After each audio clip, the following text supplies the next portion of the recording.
Hey, what's up everybody? This is Nightwing2303 from kicksoncourt.com. Today we have another performance review, and it is on the Jordan Melo M9. This is a highly anticipated model for myself personally, and I know quite a few others were anticipating it as well. So with that being said, let's go ahead and get right into it. As usual, starting off with the base of the shoe, we have full-length herringbone. And I personally think that this is just a perfect setup. You can't complain about it. The only thing that I do not like is just that this particular colorway chose to use quite a bit of translucent rubber. So on a dustier court or a court with a slight filmy layer on top of it, this was a little bit slick. On perfectly clean floors it was perfectly fine.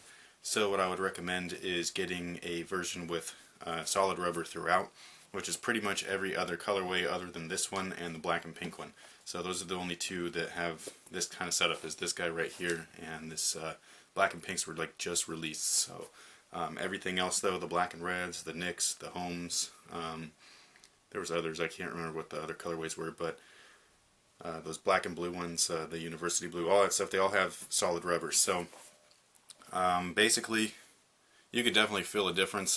This guy right here is primarily what your forefoot is resting on, so when you curl, cut, stop, jab, step, things like that, like with this being translucent, you could definitely feel a difference. It wasn't until you go with that toe off, where you really like spring into action, that you could feel this is just greatly better than this setup right here. So the rubber is perfectly pliable, so I think that this is just a great setup. It's fantastic. Only thing is, just don't go with the clear rubber, go with the solid rubber if you want the best that this traction pattern can bring. As far as cushion is concerned, you have heel and forefoot Zoom Air. So you can see that the Zoom Air encompasses this entire area, and it is a raised pod, and it's a bottom loaded unit. This, in my opinion, wasn't as responsive directly underfoot as the Melo M8. The Melo M8 had this size unit, it's like a 10mm up at the front. That one you could definitely feel, plus the foam was a little different. However, it worked just the same as far as protection and cushion goes. I just felt that this setup being bottom loaded wasn't as springy as I was expecting, especially with the pod here. I was expecting that pod to really give in and then push itself back out, which it did not do. As far as heel cushioning goes, it was awesome. It's not too mushy, so that's always a plus. And then you can see here, it is a very large volume zoom unit.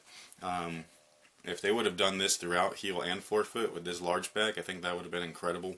I also think that the Melo M8 had a different midsole foam. I think that those might have used Cushlon, because that one straight out the box felt way different than this one here. However, this was still a very good setup. Cushion was awesome, so don't get me wrong. The only thing is that I am comparing it to the previous model, which I thought was a little bit more comfortable right out the box, but as far as how it actually works and what it does for you, this is perfectly fine right here. The material section is going to be a little bit different, mostly because this is the Christmas Day colorway, so this is a little bit different than the rest of them. This particular model has 3M along the entire upper, and the rest of the models will have a leather or patent leather toe, and then the back half, all of this area here, is going to be like a nubuck, I believe. I checked them out in stores, most of them were nubucks. And then you also have your straps here, which are made out of fly wire, which is basically plastic. So that's the gist of the materials. As far as how it felt, honestly it felt great.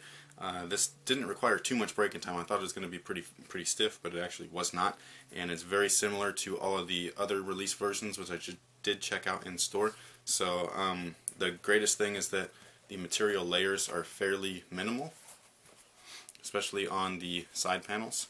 So it offers perfect amount of flex without being without offering any real restriction to your movements. Something that you might correlate with a bigger guy's shoe. And again, the Melo M9 just didn't play like a big man's shoe, just like the Melo M8. The M9 fits true to size. The M8 I felt was a half size large, and these guys fit freaking perfectly. They feel great on your foot too. It feels like a 90s style shoe. It's got enough bulk but not too much, and it's got plenty of padding inside. The interior layer is made up of this full-on inner boot here, and this runs from heel to forefoot, and it just feels incredible. It feels like you got a really nice plush kind of sock on your foot, and it just makes everything feel great in my opinion. I think that once you put your foot in here, you're going to realize, wow, this is a really great shoe at a really great price. The rest of the shoe I think was perfect. The lockdown, both at the midfoot, forefoot, and the heel was just incredible. Each of these little pieces, I went over this in the initial video, did exactly what I thought it would. Once you lace everything up, it pretty much covers you like a finger, grabs that forefoot and midfoot down, and then it does not allow it to really move out of place. So you get perfect midfoot lockdown. These straps were crazy. I did not think that this was going to work, but it totally did. Not only that, but this top one right here is actually what promotes most of that heel lockdown, as it is attached to the inside of this boot here on both sides. So as soon as you lace this up, it just really pulls everything together and clenches it close, just like this, and it feels phenomenal. So lockdown is probably the best that I've had. I'd say this is really comparable to like the LeBron 9 as far as like that back end, where it had that kind of flywire wing. This is very similar in setup, just a little bit different design. So fit, lockdown, all that stuff, A+, top notch. I loved it. It felt great. Definitely worth the price point as well. This feels like a $130 shoe versus something else that might be either real cheaply made or kind of like retro or lifestyle driven. Ventilation, it wasn't a highlight in this shoe, just like the M8. It wasn't as bad as the M8 though.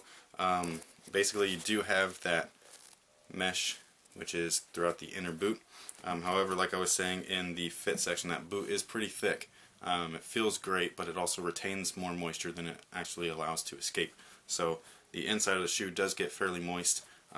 There are plenty of open vent holes so that it can dry out as quickly as possible, which is great, but that boot does kind of hinder that ventilation department or whatever. Doesn't bother me. It did not mess with the materials because the materials are fairly minimal as is, so they allow flexibility while keeping everything locked in, which is perfect. So ventilation does take a hit. Don't really take that into consideration unless you absolutely need to have a dry shoe, which I'm telling you is nearly impossible to have.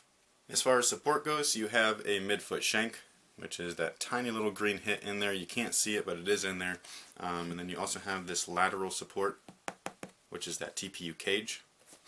And then the rest of the support is coming from the overall fit and lockdown. This is probably one of the best Melos to date as far as their overall fit, support, and lockdown is concerned. So with that being said, that's pretty self-explanatory. This is definitely a great shoe in the support department. Alright guys, so overall, traction was top notch. Only thing, don't go with the clear sole bottoms, go with the solid rubber if you want this traction pattern to perform at its best, or only use this type of version on a perfectly clean floor. Cushion, fantastic. It's Zoom Air, heel and forefoot, nothing to complain about. It doesn't hinder the flexibility whatsoever within the shoe, which is perfectly great in my opinion, being a small guard. As far as the materials, every shoe is pretty much different, but I like the materials. It's flexible and forgiving enough to where it is also supportive enough throughout a game.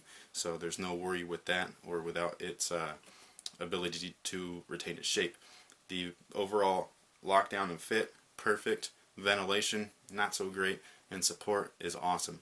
So this is a very well-rounded shoe, just like the player itself that it's designed after, which is perfectly awesome in my opinion. And this is a really good combo shoe. So even though it's meant for someone like Melo, who's a big forward, he's a very kind of combo-oriented player where he can do kind of guard moves as well as that forward movement. So you're getting pretty much a mix of everything that will cover most of these players on the floor. This is good for basically a 1 through 5 spot.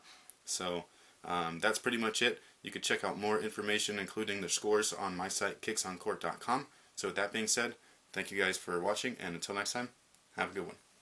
Also be sure to check out our fellow Kicks on Court family members, Kick Genius, over at their YouTube channel, and make sure to subscribe. So thank you guys again, and until next time, have a good one.